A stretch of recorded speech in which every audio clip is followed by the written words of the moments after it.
Hello friends, कैसे हैं आप सभी लोग। स्वागत है आप सभी का आपके अपने चैनल शॉर्ट हैंड बाय अनुज सर। तो दोस्तों, आप सभी ने मेरी पहली वीडियो देख ली होगी। मैंने शब्द चिन्ह को याद करने की एक बहुत ही अच्छी ट्रिक बताई है। अगर वो उस वीडियो को देखकर आप सभी को कुछ भी ऐसा लगा कि आपको शब्द चिन्ह में याद करने में थोड़ी सी भी हेल्प मिली है, तो प्लीज़ जाकर उस वीडियो को देखिए और लाइक करिए। तो चलिए, आज से दोस्तों हमारी एक नई सीरीज स्टार्ट हो रही है, जो रामधारी गुप्ता खंड 1 से स्टार्ट है। ठीक है, हम लोग आज करने जा रहे हैं प्रतिलिपि संख्या 1। तो चलिए शुरू करते हैं। ये दोस्तों हम बहुत ही धीरे बोलेंगे। ये हमारी स्पीड रहेगी 80 बस, और 60, 80 और 60, 80-60 पे जाएगी। इससे ऊपर ये स्पीड नहीं जाएगी। ठीक है, ताकि दोस्तों जो हमारे भाई बहन है वो भी अच्छे से कर सकें। अपनी पेन कॉपी उठाइए, डिक्टेशन स्टार्ट होगी अगले 5 सेकंड में। Ready, start. सभापति महोदय, मैं रक्षा मंत्रालय की मांगों का समर्थन करने के लिए खड़ा हुआ हूँ। वर्तमान घटनाओं से पता चलता है कि संसार का हर देश अपनी सुरक्षा के बारे में चिंतित है और उसके लिए हर प्रयत्न कर रहा है। इस दृष्टि से अन्य देशों की तरह हमारे देश में भी रक्षा मंत्रालय का महत्व है। मुझे इस बात की खुशी है कि जहां अन्य मंत्रालयों की उनके पिछले साल के कामों के बारे में काफ़ी आलोचना हुई है, वहाँ इस मंत्रालय की कम आलोचना हुई है। इससे पता चलता है कि इस मंत्रालय ने पिछले साल अच्छा काम किया है।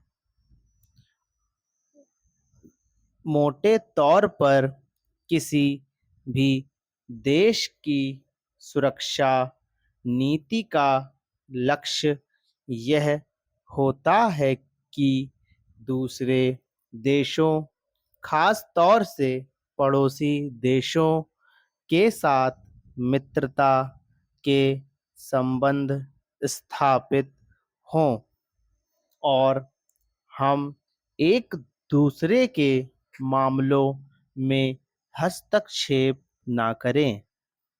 लेकिन उसके साथ यह भी ज़रूरी होता है कि हम अपने देश की सीमा और अखंडता की रक्षा करें।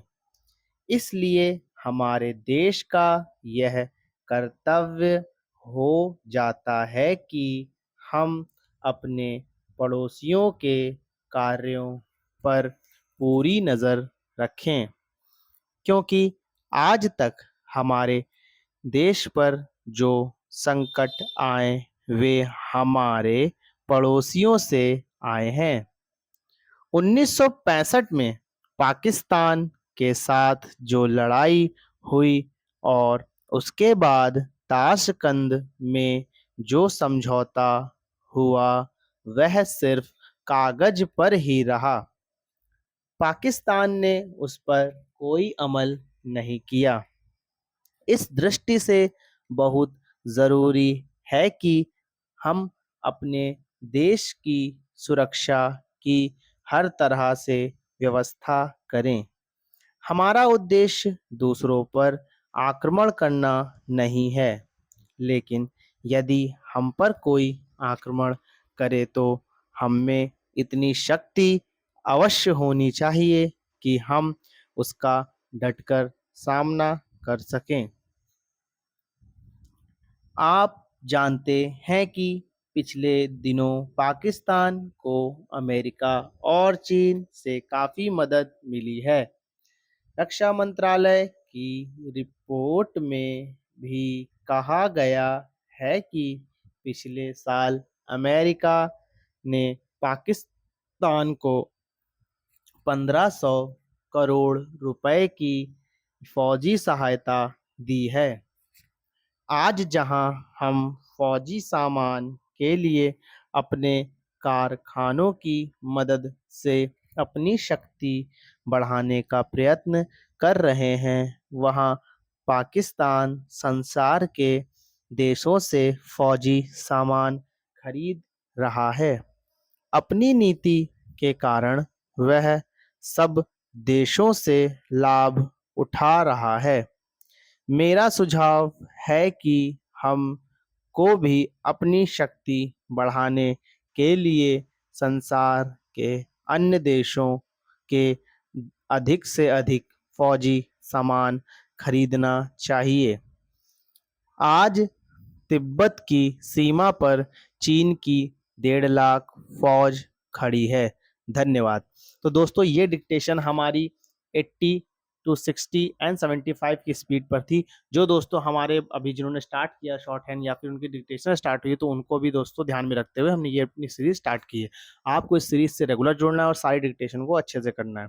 ठीक है, हम लोग आगे इस सीरीज में कुछ नया नया जोड़ते रहेंगे। तब तक के लिए आप लोग मेरे वीडियो के साथ बने रहिए। धन्यवाद। जय हिंद, जय भारत।